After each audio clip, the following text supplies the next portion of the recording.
Mohammad Javad Zarif is the Iranian foreign minister. He was recorded in a series of conversations with someone writing a book on essentially the history of the current political regime in Iran, of which he has long been a part.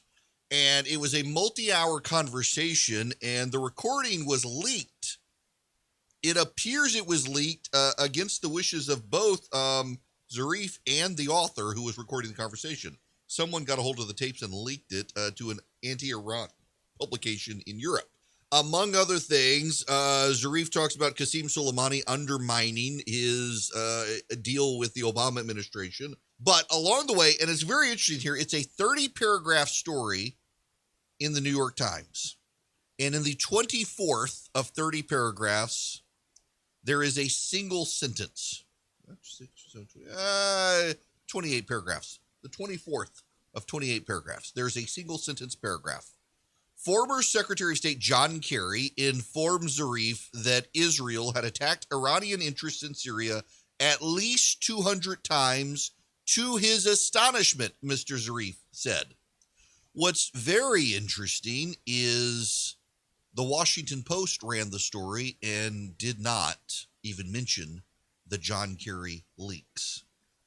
Mike Pompeo, the former Secretary of State, and Republican foreign policy leaders in Congress are demanding a formal investigation into John Kerry following revelations he informed Iranian leaders about covert Israeli military operations. A leaked audio recording, this is from the Washington Free Beacon, of Iranian Foreign Minister Javad Zarif, who worked closely with Kerry when the 2015 nuclear accord was negotiated, catches the Iranian official claiming the former Obama administration Secretary of State informed him about at least 200 Israeli strikes on Iranian military positions in Syria, that Kerry shared these intimate details to his astonishment, according to the New York Times, suggests Kerry may have been disclosing classified information.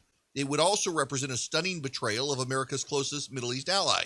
John Kerry provided Iran's regime, a regime that wants death to Israel and the United States, provided them classified information. Now, he says, or his spokesman says, it was publicly available. The information was not publicly available, by the way. Despite what they're saying, it wasn't publicly available. He provided our enemy and Israel's enemy intelligence about what Israel was doing. We only know this because the Iranian foreign minister's private conversations were leaked. Why would the Iranian foreign minister, who did not know he was being recorded, leak that John Kerry, or actually, I've got to clarify that. He did know he was recorded. He expected it to be confidential and used to help write a book. He didn't know it was going to be leaked. He repeatedly, through the conversation, insisted that he was telling this author more details than could be used publicly, but helped shape the picture of what was happening. And among those, that John Kerry provided him that information, to his astonishment.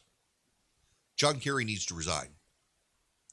The extent to which the Biden administration circles their wagons around John Kerry is going to tell you just how much they really care about our national security and the national security of our allies.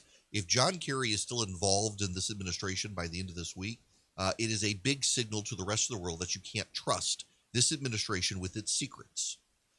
Our allies should be able to depend on the United States to protect their military secrets. John Kerry has a history of betraying this nation, and now he's betraying Israel as well.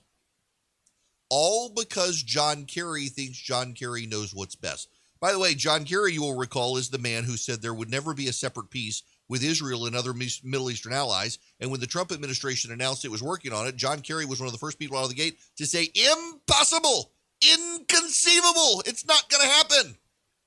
And yet the Trump administration was able to deliver what John Kerry and Barack Obama never could, because he chose to think differently from them. John Kerry constantly tries to think differently than most Americans. He tries to think, what do our enemies want and how can I give it to them? The man needs to resign, if not be prosecuted for what he did.